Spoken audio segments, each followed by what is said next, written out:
The film begins by showing a husband and wife who are on their way to some place. The pregnant wife named Rachel, and her husband is Matt. Their journey appears to be smooth and pleasant, until they discover that the road they are about to take in front of them has been closed. Matt follows the directions of diverted traffic, but he does not focus on the road, and hits a fallen tree in the middle of the road. As a result, their car is damaged, causing them to be stranded at the outskirts of the forest away from the crowds. When Matt tries to contact the tow truck, his cell phone receives absolutely no signal.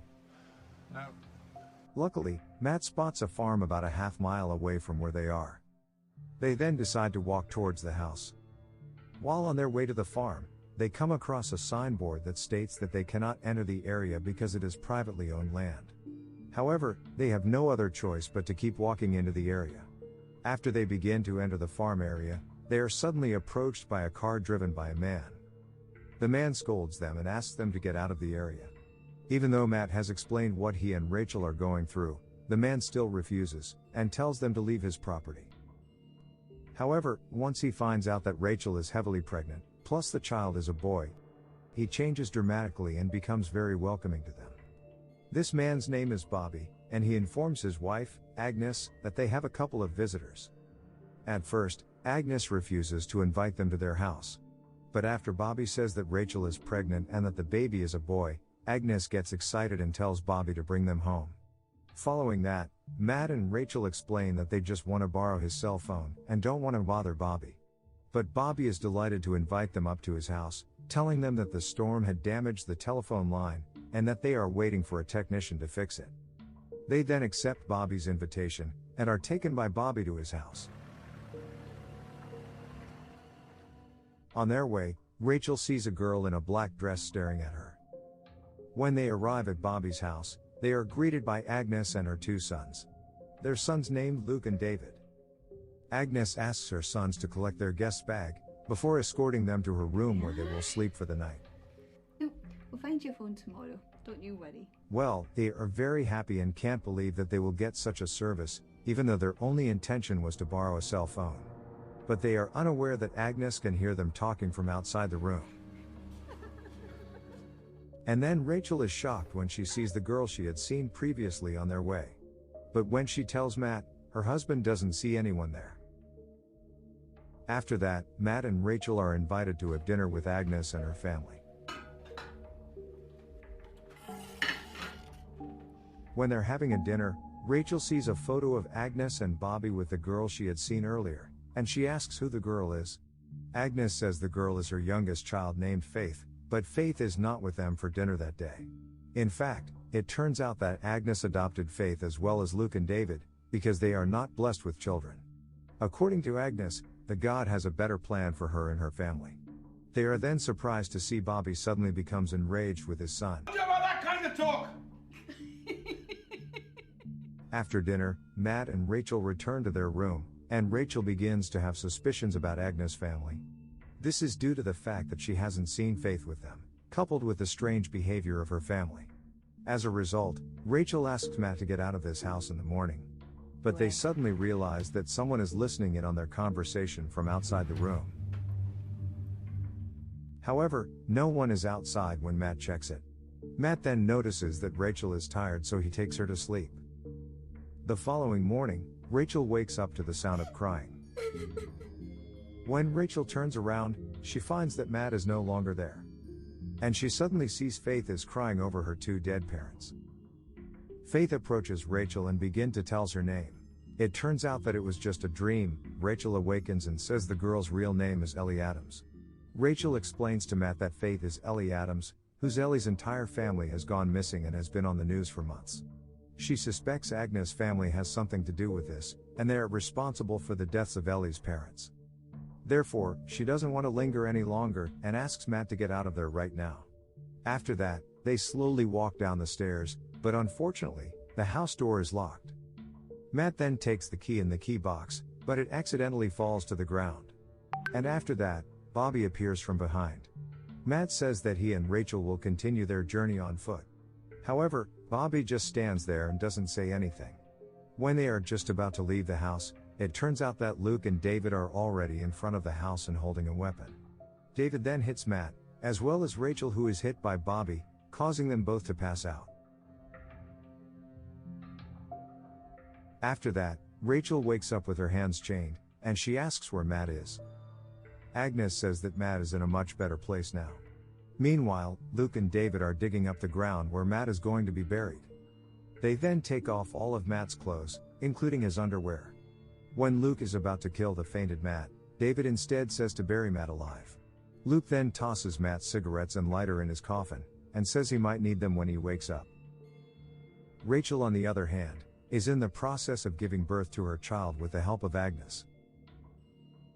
Not long after, the baby is born, but it turns out that the baby is not a boy but rather a girl. Agnes takes her outside, leaving Rachel, who has been exhausted.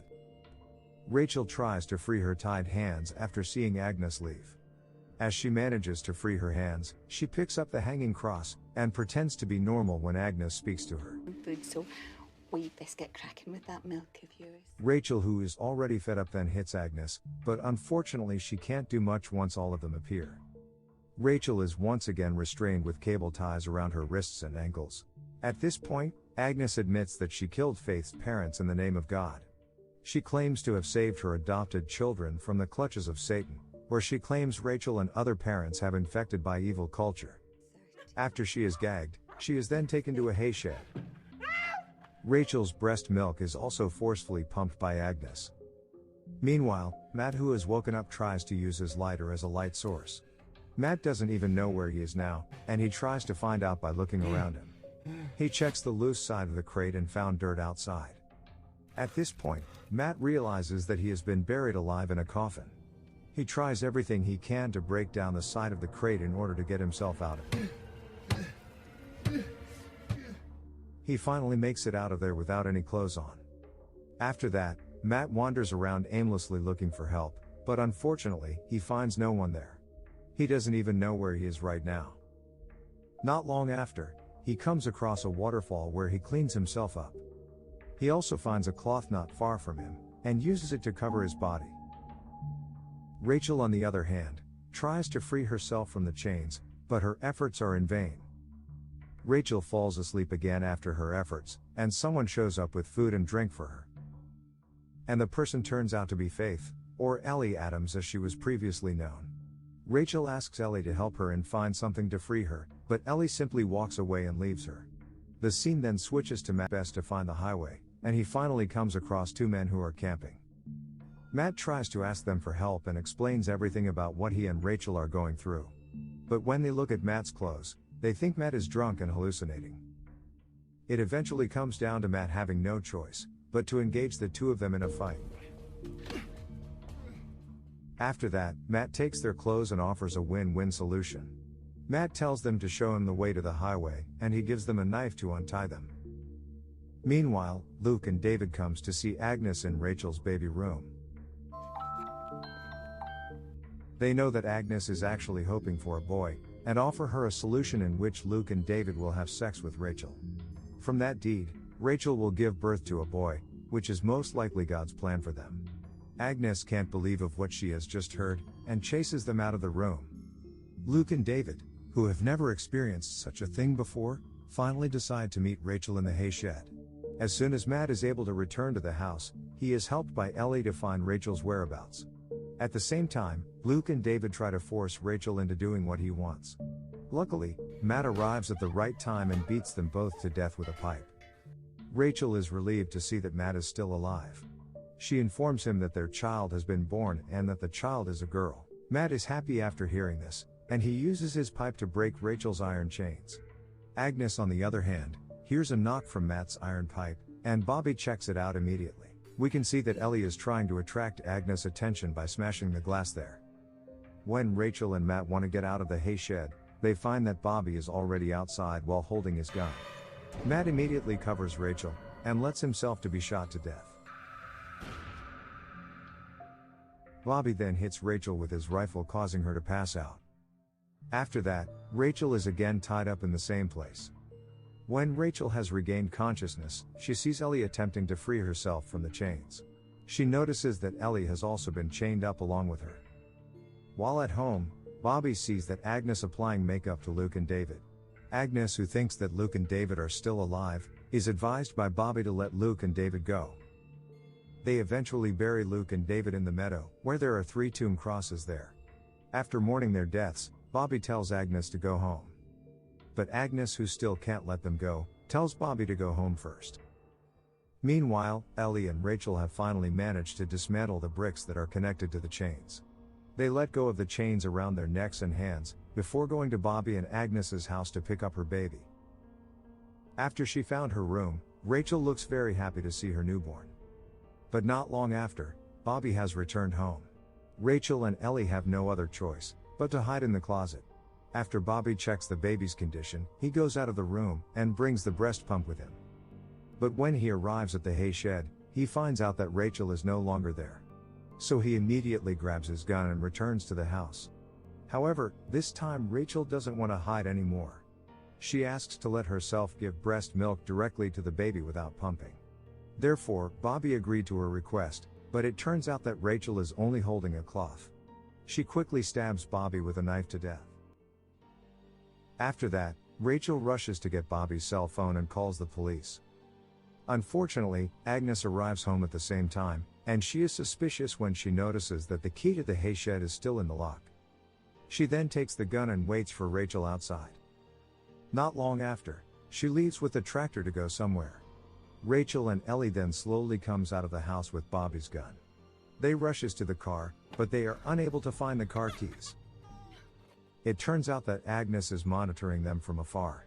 Agnes finally walks over to Rachel, forcing Rachel to get off the car with her gun, leaving Ellie with her child for a while. At this point, Rachel and Agnes will engage in a firefight between themselves, but the majority of their shots missing.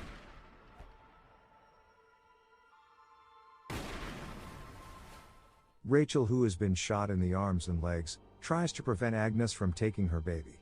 In the end, Rachel manages to defeat Agnes by repeatedly hitting her head on the ground. Rachel and Ellie then leave the house, followed by the arrival of the police and ambulance. The police and doctor try to ask about what has happened to them. But Agnes, who is still alive, comes from behind the ambulance and tries to shoot Rachel. Fortunately, the police are alerted to her presence and quickly shoot her to death. The police officer inquires about Ellie Adams, who was previously reported by Rachel. And this is the moment where Ellie has just disappeared from there. Before the film ends, Rachel eventually realizes that the girl she had seen in that house earlier was not the real Ellie Adam. It turns out that her efforts to escape from the house were only accompanied by the shadow of the dead Ellie. Furthermore, one of the 3 tomb crosses in the previous scene is turned out for Ellie Adams, who goes by the name of Faith Fairbairn. After that, Rachel and her baby are taken by ambulance to a nearby hospital. And with that, the film ends.